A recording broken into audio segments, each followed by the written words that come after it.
Yeah, okay, time to live free. Plenty goals I'm achieving. Some real life topics and talking financial freedom.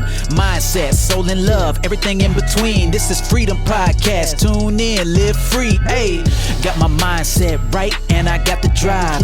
Planning one day, no more job, no more 9 to 5. Love, money, mind. Love, money, mind. This is Freedom. Tune in, cause it's going down. Woo!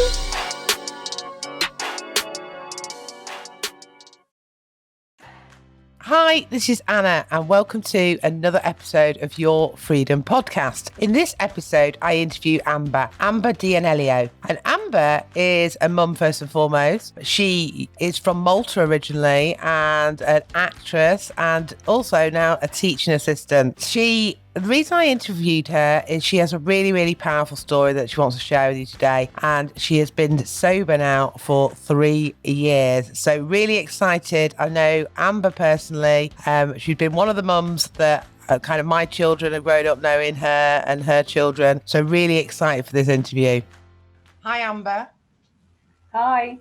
It's really good to interview you because I was trying to work out earlier actually how long I've known you, and I remember when we did the Boogie Baby Disco, which was many years ago. Many years ago. Tia and Jacob would have been probably less than 6 months old, or maybe 6 months old, I think. I'm not sure, but they're both 13. I think Tia's 13 now, isn't she? In 2 months' time. Yeah. Jake is 13 now, so it's nearly 13 years that we've known each other. It is. It's long. I know.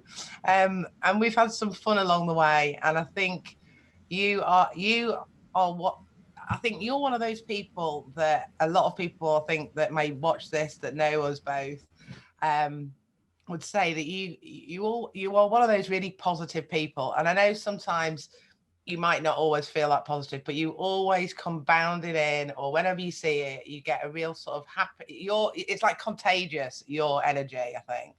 I've got quite high energy, definitely. You always really upbeat. So it's fab to interview you on this. And I know you've got some interesting stuff to share with everybody that's listening.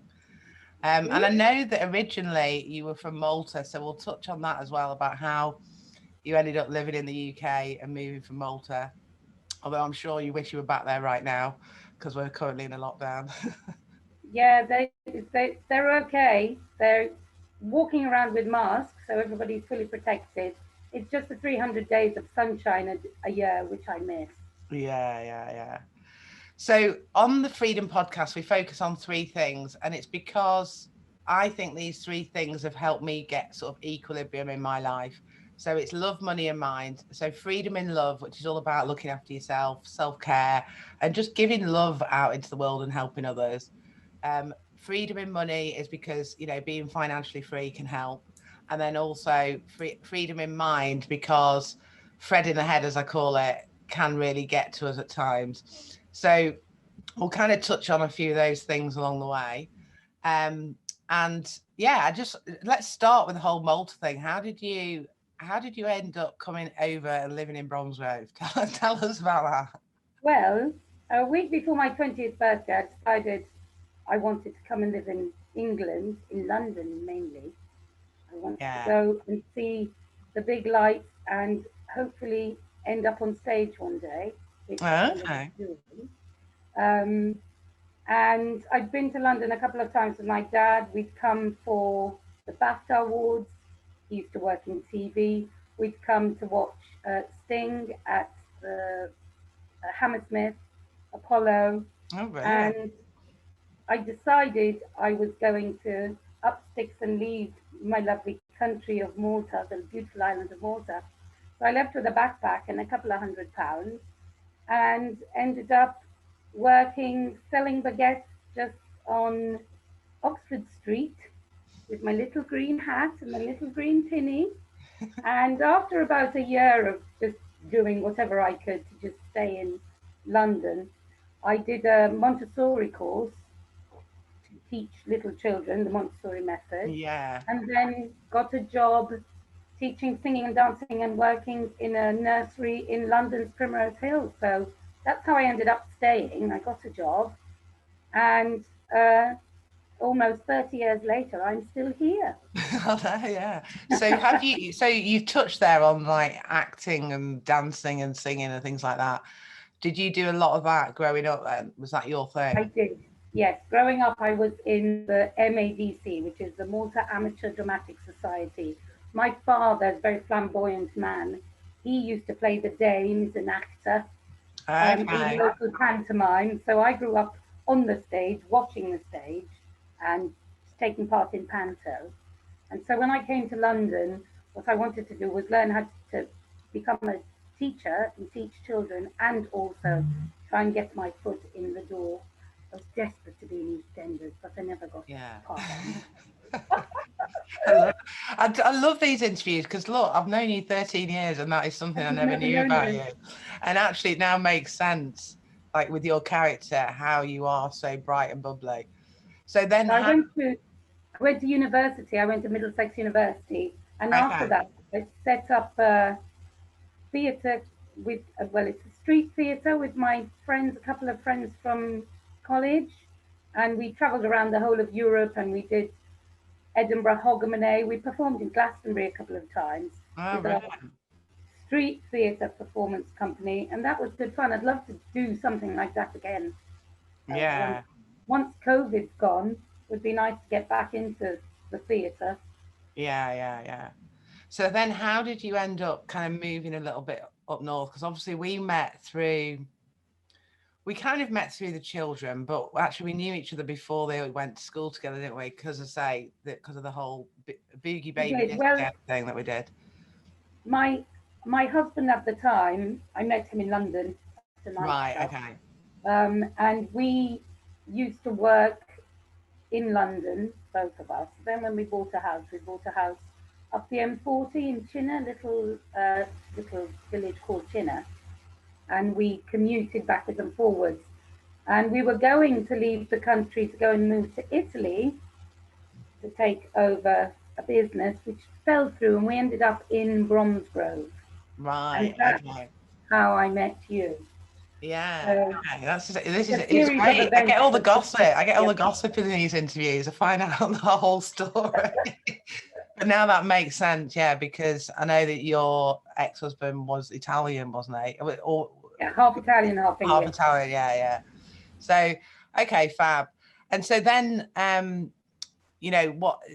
Obviously, you're teaching now, aren't you? You're doing a lot. Yeah, You're I'm doing a some teaching teaching. assistant at a primary school, and I really love being with the children. I use my Montessori training sometimes with, the approach with the children.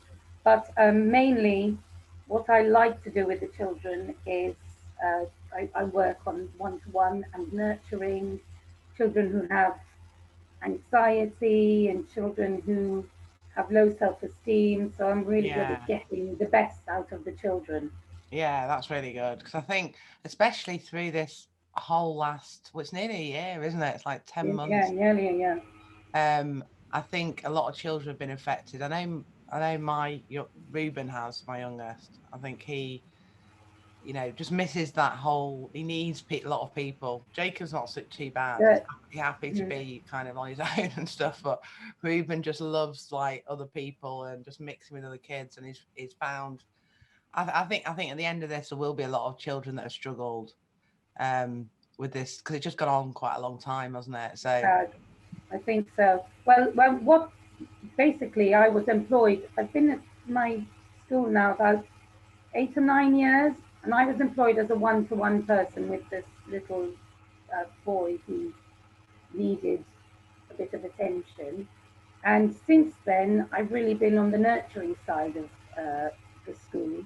okay, Um, a few years ago, when meditation and mindfulness started coming in, I used to do mindfulness with the children, and we still do mindfulness with them now, that's and it brings good. them right down. And Yeah, that tied me into when I started.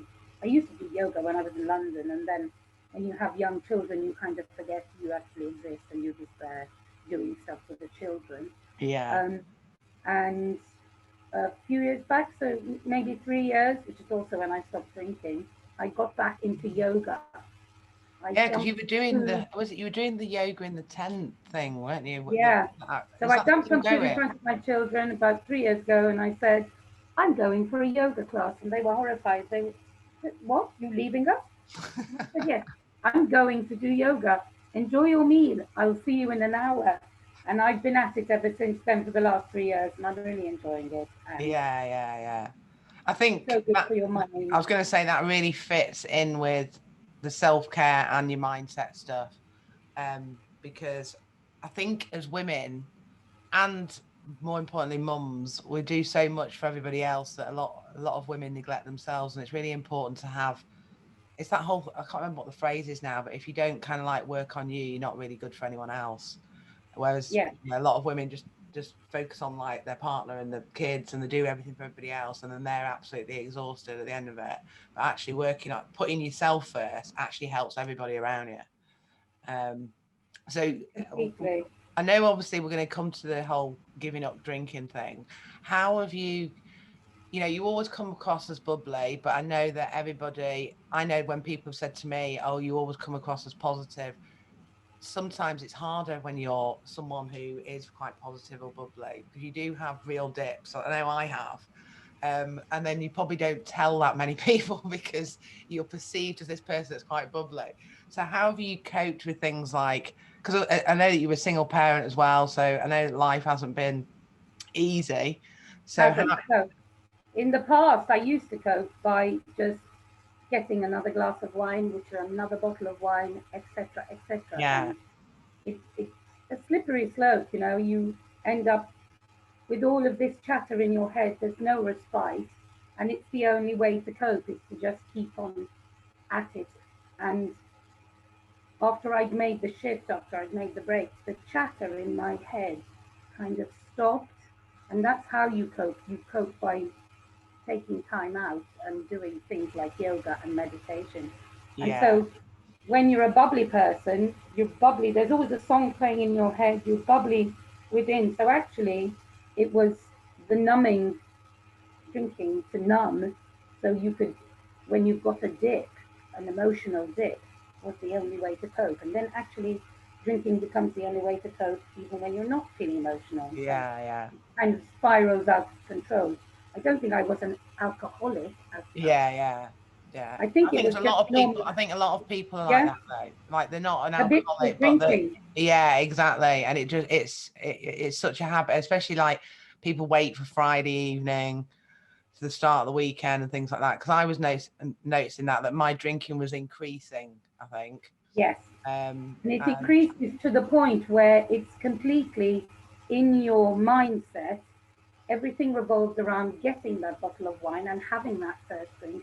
Oh, you drink to relax, and oh, this first glass of wine.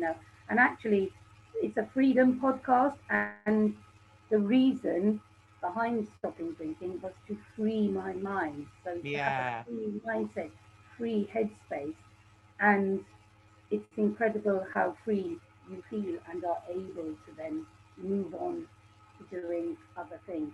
And coping with life is a but lot easier. yeah, because I know we were talking before we clicked record. Because I was sharing that I hardly drink anymore. I drank over Christmas and stuff, but I'm glad. I'm just like not really interested anymore. And I think the reason why I stopped was actually all the drama that I had. That I had a lot of police in my house all the time. So Hmm. I suppose I didn't want to be seen as someone there with like a glass of wine in my hand.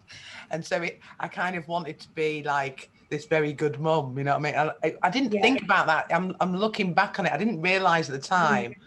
time. Or it was like, if we just needed to get in the car and drive, I couldn't. Yes. So In an emergency. I just sort of suddenly just I must have mean, there's made, nothing wrong. It's acceptable to have three yeah, glasses of wine, exactly. which is an entire bottle. It's done. It's the done thing. It wasn't that I felt I was really, I wasn't failing anybody around me. I was almost failing myself because I Self, felt yeah. That's what I I, mean. I think you're the same as me. Like we're both on our own with children, and I yeah, think I wasn't. I know your eldest is older, but I didn't really have that much. My parents are not local like you, so um, this is like going back a What few. stops with you, doesn't it? Yeah, it was like, you know, a kind of like childcare or go. I wasn't really going out that much. You know, I'd plan a night out in weeks in advance, which seemed really different from when I used to be. So drinking on my own became really, like you It say, just you becomes focus on norm. yourself. You focus on yourself and start thinking, actually, I don't really like this about me. No, So it needed to change basically. I mean, I can't imagine being in lockdown and drinking the amount I used to, because I think I'd need a liver transplant basically. yeah, yeah, You yeah. know, is it And just I think a lot of becomes people listening, vicious? yeah, I think a lot of people listening to this though could relate to it. So if they're thinking, you know what, through lockdown my drinking has increased, but they know, you know, they're saying to themselves, I'm not an alcoholic, because that's what, you know, kind of like you say to yourself. But actually, when you look at the amount that you're drinking, that starts increasing. It can be Um, branded as an alcoholic, but actually it's different. You see, I didn't go to AA and I didn't take any pills and I wasn't on antidepressants or anything. I read an amazing article, this uh, Guardian author, William Leaf, and okay. I think his article was How I Let Drinking Take Over My Life or something like Ruin My Life. I'll put it on at the end. Maybe. And I Yeah. read that on the 5th of January. And his words seemed like they were coming out of my head. So I related to every single Yeah, sentence. yeah. And I read it over and over. And by the 7th of January, I'd said to myself, I can't drink again. Forget it. And I just stopped. I went cold turkey. There was a bottle of wine on the shelf. After Christmas, all of these children, they give you little bottles of Yeah, prosecco yeah, and things yeah. like that. And it was very hard to begin with. It wasn't as it is now. Now it's all the rage on Instagram and on Facebook. You've got all of these people, soberistas, and all of these people who, it's the in thing to not drink. But then 3 years ago, it wasn't really unheard of. People looked at Yeah. me like there was something wrong with me. Oh, are you sure you want to stop drinking? Yeah, yeah. Is there something wrong with you? So anyway, I read the article and I just went cold turkey. It was very hard to begin with, but you just do different things. You were At doing six quite a o'clock, lot of sports stuff, weren't you? So yeah, weren't 6 you o'clock, you running and pour things? yourself a different glass and you Yeah. just get it out of your head. It takes a long time. Physically, you're fine, but mentally, she's called the wine witch. She comes whispering, have a glass of wine. Yeah. Fine, it'll be fine. Go on, just one glass. I was never a person who was able to have just one glass of the wine. Yeah, yeah, yeah, Yes, yeah, you yeah. know? So I got back into yoga and meditation, and it really does help. And going within when you need when you need help, basically, we put out so much of our lives. We put out, as you say, single mother, looking after this person, looking after that person, and we never focused within. So Yeah. actually, it happened at the right time. It was all about self-care and finding myself and, approaching, I'm 49, approaching menopause. Your body starts changing. So I think Yeah. it was perfect time for me to do it. Yeah, definitely. And I think it's And big kudos to see you do it, because like I say, I was sort of going through a similar thing, but not doing the cult, you know what I mean? I was watching you and like really agreeing and kind of like supporting you from the sidelines, like, yeah, go it girl. is Because I was hard just work like, because every single person you meet, where do people meet? They go to the pub. there's social pressure, isn't it? There's a lot of social pressure. I've had it where it's not often that I go out now, but when I've met like old friends and stuff, that I have ended up drinking, and afterwards I thought, why did I should have just not. But Yeah. is there a drink that you've got kind of not obsessed with, but replaced it with, like a soft drink? Because mine's mint tea. Well, to begin with, it was sparkling water in a wine glass with lots of fruit, strawberries, raspberries, all frozen, Well, because I that had to sounds nice. basically turn my mental understanding of why I had the drink to replace, I replaced the drink basically with something that was enjoyable to drink and sparkling. And it's just a habit, isn't it? It's a habit. Yeah, It's like biting your nails or smoking or, it's a habit. Some people pick their fingernails.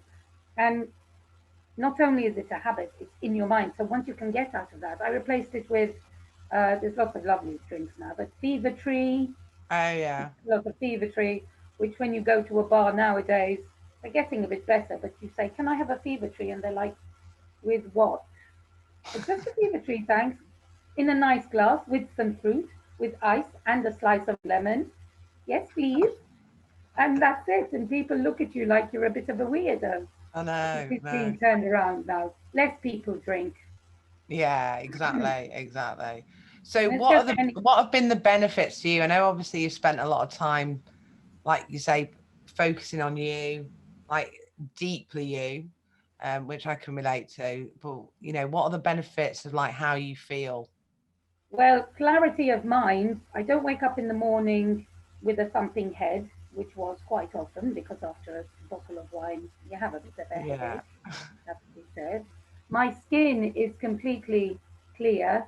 I had puffy, I was, I lost a stone and a half. I was puffy from alcohol. My eyes were always a bit bloodshot. I was always Yeah. tiny bit jaundiced, shall we say, because I'm from Malta. I should be quite brown all the time, but because there's not much sun in the UK, I go a kind of yellowy green color.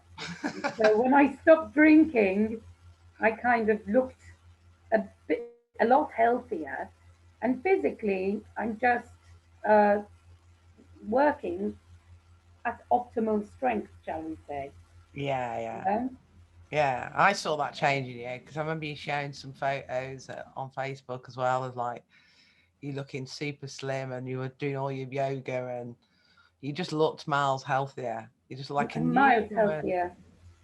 So for people Completely. listening who are thinking, I really want to do it, but you know, are there any tips that you can share to help the consistency of it? Because I think that's it. I think when you're tempted by all these other things, what did you do to stop the wine witch tempting you? Well, first of all, I said to myself, I really want to do this. I'd been thinking about stopping drinking for about 2 years. There was this woman at work who said I had to stop drinking. I became allergic. And I used to sit there going, oh, dying to become allergic to drinking. I'd love to be allergic. I'd love to not be able to drink. It's the getting out of the habit. It's Mm. the stopping drinking on Sunday and waiting till Thursday because then it's nearly Friday. And it's saying to yourself, I'm just not going to drink. It's fine saying it, but then it's the whisper, have a drink, have a drink, have a drink. So what you have to do is say to yourself, yes, I can hear you. I'm not going to have a drink. I want to drink. I recognize I want to drink, but I'm just not going to pour one. And having determination and just being hard headed and saying, I'm not going to drink. I'm choosing not to drink. Not Yeah. because something in my mind's going, oh, you need to have a drink, you know? Your mind and it's kind of there's two Yeah. Yeah. parts to who you are, isn't there? There's your Yeah. heart Exactly. and your head. Well, your heart in this case says, no, don't drink, sod the head, you know? I think I decided that I noticed that when because I wasn't really I started to not drink that much, but then when I was drinking a lot, all this emotion, it was like all the devil was coming out of me. all these Yeah. all these demons that I was like keeping at bay. Um and there's a few times that like I ended up emotional and things like that with friends. And I just thought this isn't good, you know, this isn't good. What I need to do is actually work on what those are Hmm. rather than ignoring them and then letting them all come out when I'm drinking. I think now I could actually just completely give it up. I felt like that over Christmas. Yeah, Uh, once the wine witch stops whispering, it's fine. I mean, it took me about a year to completely get over drinking. Now I don't even think about it. In fact, yeah, I had a little tot, my sister's 40th birthday in summer, and literally I had a sip to go, cheers, happy birthday, and that was it. I don't want to drink. I've chosen not to drink. yeah, But the exactly. thing to do is you need to change your habits. It's a You habit need thing. to Yeah, exercise. It's a habit. You need to, if at 6 o'clock with your dinner you had a glass of wine, you definitely say, today I'm going to pour myself a glass of lemonade. That's my treat. And then every time you think about it, you go and you do something else. I started reading, I started walking, skipping, doing all sorts of things things that are going to take your mind off it, because that's all it needs. It's like Yeah, like the an addiction, distraction, the isn't it? habit a lot of Habit, it an is to do with addiction. habits. Yeah, a lot of it is to do with habits, and I think we're all stuck in habits, aren't we? And actually getting out of habits, you realise there's all these other things that you've never done in your life. They're quite Yeah. interesting. They're And quite good to experience. to begin with, it's like it takes over. It's your whole life, you know.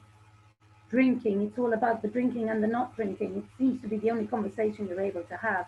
And then it kind of fizzles out, and then it becomes the norm. And now it's a non-issue that I I drink. suppose that now there's not as many social gatherings as well, is there? With There what aren't, but this also, last I year. mean, I had a year before Corona came out. So an entire year where I wasn't drinking, I wasn't bothered about not drinking. That whole summer before, Yeah, COVID, where I got all the funny looks, and are you sure? Are you sure you don't want to drink? Because for me, it just became something it's a non-issue. I just don't drink, yeah, you know, exactly. It's more and I that just everybody stop. else thinking that that just because you live in this culture of, like you say, people are like, well, why are you not? Like, as though you've got something wrong with you. How did you cope with that part of it? Because you're Well, quite a strong person, actually. So, yeah, it's fine. To begin with, I told a couple of people, and I mean, they nearly fell off their stool to begin with 3 years ago. And this one girl said to me, "How boring! I can't believe you're not drinking. That's so boring." And 3 hours later, she fell off her stool. Well, that's boring. Chatting shit. Am I allowed to swear? That's yeah, boring. You know, saying the same thing, repeating the same thing over and over again, repeating the same talking to people story. Yeah. there. Like you've got just completely lost any sense of, who you are, and you're just, that's boring. Not being able to walk home, not being able to find your keys, that's boring. Exactly. Not being able to dance, I love dancing. Not being able to dance, that was one of the things that really got to me. The fact that when I drank, I lost all my faculties. I love having a chit chat, I love having a clever quip. Well, forget it, and you just can't, you know? And Yeah. so it got to the point where I was bored. I was bored. You're giving me flashbacks now, the mum's nights out that we had. Yeah. Well, we used to Amber. have a laugh, but we ended up a bit of a mess, didn't we? Exactly. Exactly. But it's an acceptable mess because they sell alcohol in shops. They sell it in bars. Yeah. Drink responsibly. Yeah. Okay. Yeah. You Exactly. know? I think this is really good shares because, like you say, it's not that. I think there are a lot of people who are not alcoholics as such, but are in this habit, and actually, it is, if they carry on, it is going to become a problem. It is. Um, And it's a cycle, and you're on the hamster wheel, and you just have to jump off because what happens is you, one thing leads into another. You drink to commiserate, you drink to commemorate, you drink because it's a Tuesday suddenly. yeah. You know? Yeah. Why not? Exactly. Imagine being in lockdown. Well, you drink because you're in lockdown. And Yeah. then you drink and you drink and you drink. Well, And there's more of that going on, isn't there? I even like some of my friends I love to bits. There's all these posts at the moment where people are sharing about drinking more, and I think it's really funny how like the government at the beginning was just like, oh yeah, you can buy alcohol, but at one point you couldn't even buy babies' items or something. There was loads of different shares about that where they got the priorities wrong. Um, if and it's not to like preach to people, but if you focus on your health as regards to like yoga or it might not be yoga, just doing something, going for a walk or doing things that you enjoy, but just focusing more on your health. Like I've got really into supplements, thinking of foods that I've not missed, or like I eat well, but if I've missed something, then it's good to have supplements. And especially with like COVID going on, I've just like focused on it a little bit more, and it's my energy has been so much higher, and like you say, clarity. I've had a bad week this week. I got one of my supplements ran out and I've not ordered it. And I've not been out as much, but I really feel it now, whereas before I probably wouldn't have even noticed that. that's it. So it's just, yeah, I don't know, it's just everybody's going to do what they're comfortable with. But I think in this country, everyone follows the majority, don't they? And there's all these sort of gifts going around at the moment about drinking more, and we need to get the wine out or the beer out, you know, all because of like Boris's announcements and things like that. And I'm just like, the alcohol spend must have gone through the roof this last 10 months, I reckon. Yeah, I think so. But I mean, as I say, it's a bit of a non-issue now for me. It's not a big deal. I just don't drink anymore, you know. Yeah. You don't hear people trying to encourage you to smoke a fag once you've stopped smoking. Yeah. But with alcohol, it was a bit like that to begin with. But now people aren't too fussed anyway. They've got used to it, probably. They've got used to it. My friends, especially. I mean, friends, the actual friends that I had encouraged me, and you know, were really Yeah. So and I know you mentioned a book, didn't you? Is there anything that you can recommend to people who might be thinking about doing it? Not that I think everybody should do what they want to do. If you want to drink every night, that's totally fine too. But if you are thinking, you know, actually this habit is getting a bit too much, then you may want to, you know, have a look at changing. Well, I stumbled upon this book, and it's called The Unexpected Joy of Being Sober. And it's a girl called Catherine Gray, and she's a writer. She lives in England. And she published it on the 17th of December, I think, and it had just come out. And it's brilliant. Her anecdotes, the stories, I can relate to a lot of them. You probably will be able to, a lot of people will be able to relate to a lot of her stories. But she ended up hitting rock bottom, and she was, you know, sitting on a park bench in London, drinking vodka out of a small water bottle. Now I didn't get a rock bottom. I had just little niggly moments where I thought, I need to stop bloody drinking, you know. And then I read this article. But that book is really definitely, it's a good read, even if you don't want to give up drinking. And it might encourage you to just reassess your drinking. Because it's not healthy is the thing. Yes, it's all fun. But the fun bit is the dopamine hitting in the first 5 minutes of drinking. You don't get the dopamine hit with the third bottle. No, exactly. So it's a bittersweet drinking because there's something nice about it. Definitely, it's like that woozy feeling. My thing at the moment is amaretto. I quite like, you know, like just having amaretto with ice. And it's not about having like 3 or 4 of them. It's just like one. You know, I just quite like that. It's different type of drinking. I bought some alcohol-free amaretto. It's called Lyles.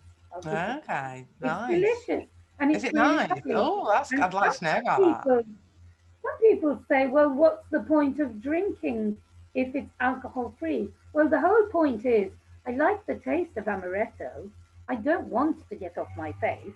I could just have an amaretto, but if I could have this, I'd be quite interested in knowing. What's it called? Lyles. Lyle is the name, the make. Okay. I'll give you the information. Let me know. That's good. Yeah, I mean, so now there's loads. All you have to do is go on Instagram and just type in sober, and hundreds of things come up. There are thousands of groups, people. There's Love Sober. There's Soberistas. There's loads of groups, aren't there, on Facebook? Yeah, I know I've been invited to a few. There's been loads of different groups, which I think is quite useful. You don't need it. After reading this book, The Unexpected Joy of Being Sober, at the end, she had a little group you could join, and everybody in certain areas would make up a little Facebook group, and then we went on to a WhatsApp group, and there was a group of about 20 girls in the WhatsApp group. And I've actually met somebody who lives in Kent, in Sandwich, who's been sober as long as me. Okay, that's nice. I was going to say, that's quite nice, isn't it? I think that's the only, when I've seen these groups, I thought, I mean, you're very strong-minded and strong-willed, I think, and not everybody is. Sometimes people could do with like a supportive group. Definitely. That could help them. So it's all kind of up to you, isn't it, really? But I think it's quite nice meeting people who've been on the same journey as you, and like, It is, and it's always nice if there's people starting at the same time as you know, so you have that connection from the start. And I've since met loads of people. One person's one day out. So it's been 3 years since I've not had a drink. And in those 3 years, people's perception has changed of not drinking. Yeah, it has. It has. There's definitely You more know, you people have that are doing it. pop-up bars now, alcohol-free pop-up bars in London. It became quite a rage before Corona, before Yeah, COVID hit. In fact, which I is a was good trying to thing, isn't organise. it? It's great. I was trying to organise a pop-up one night only bar in Birmingham, alcohol-free night. But Okay, you that'd might be be good. able to do that once again. Yeah, definitely. Well, keep us There's this, posted about that. I will. It's called Sam's Bar. It's in America. Sam's Right. Okay. without alcohol bar. Yeah, yeah. That sounds interesting. Cool. Well, thanks ever so much for sharing that, because I do think there are a lot of people that might be interested in it. It just gives them that confidence to maybe start it. And as I say, there might be people listening like, I'm never going to give up a drink. I really enjoy it, and that's cool. That's cool too, because actually That's cool because that's it's what about I what you was want to like. do. Yeah, it's Yeah, about what you that's want to what I do was for like a yourself. few years ago. I was one of the worst people when there was somebody who didn't drink and they said, "Oh no, I don't drink." I was one of the worst. I'd go, "What do you mean you don't drink? Why?" I'm a large glass.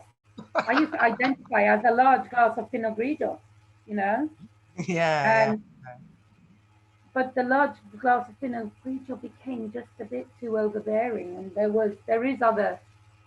is more to life, you yeah, know. yeah, yeah, And now I've gone full circle, and I'm totally unperturbed by alcohol. I yeah, probably could exactly. stop drinking, but I choose not to. There's so many other lovely things to do. Yeah, exactly. And also, it's like you waste a lot of time with like a bit of a hangover the next day. You waste days, don't you, where you don't Yeah, feel like doing which stuff. then is a just knock-on effect, domino effect. You feel rough, you eat crap, you wake up the next day, and it's just a knock-on effect. Yeah, yeah, yeah. But get off the hamster wheel was great, and just really, really good, positive. And even in lockdown, I wake up and I'm grateful, and I'm just grateful to be alive. My health, family, friends, Wi-Fi. My gratitude list is ludicrous sometimes because Yeah, 10 things I could go on, yeah. forever. Exactly. Wi-Fi, the electricity, the people who empty the bins, because everything is just, it's not. My life has opened up. Yeah, definitely. I think I just don't want to watch the news these days. I hear stuff on social media, but the news is just so negative and miserable. It is, and And I as don't watch lovely as much TV. I'm just more no, like me learning neither. about stuff that I'm interested in. Yeah, as good Um, as social media is, it's also very negative because it the is media manipulate what they want you to see and hear. Have exactly. you seen the, I've can't seen a lot remember, of stuff that I the think. social dilemma? Yeah, I think I have seen that. And remind me what it's about. I have seen It's about social. these people who run Facebook and Instagram. Right. Okay. Well, I've It's seen a a lot of kind of stuff about like the semi-documentary. media. Yeah, It's a semi-documentary. Brilliant. I've seen a lot of stuff around who is at the top of all of this media and social media and everything that we're It being just kind of gets you fed and thinking. stuff. Really. Yeah. Exactly. Exactly.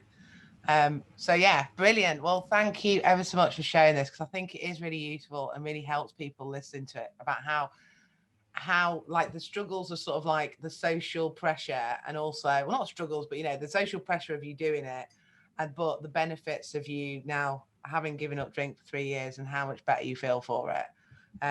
Because I think it just really helps people who might be thinking about doing it themselves, and the people that aren't, fine. We've all got choices. It's up to Yeah, you what you want to do in your absolutely. life. But I always ask everybody on these interviews, because it's called the Freedom Podcast, what does freedom mean to you? So, what does freedom mean to you, Amber?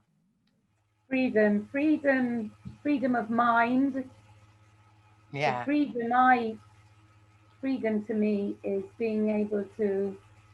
choose, being able to choose whether I want, first of all, to have a drink or not, and yeah, being able to choose because it was difficult to choose not to drink when I was in the habit. Being able to choose what I want to do with my life, to choose whether I want to be healthy. I've invested in some crystal singing bowls. I'm looking at them now, and I've got one now. able to choose what I want to do in life. So freedom is really having the choice. And make a choice what you want to do with yourself. Brilliant. Love it.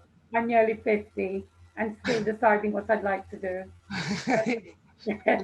Why not? So what? Exactly. Yeah, exactly. Brilliant. Thanks ever so much for coming on the show. And thank you very much. And I can't believe I've known you for nearly 13 years. That sounds good. I know. 13 years.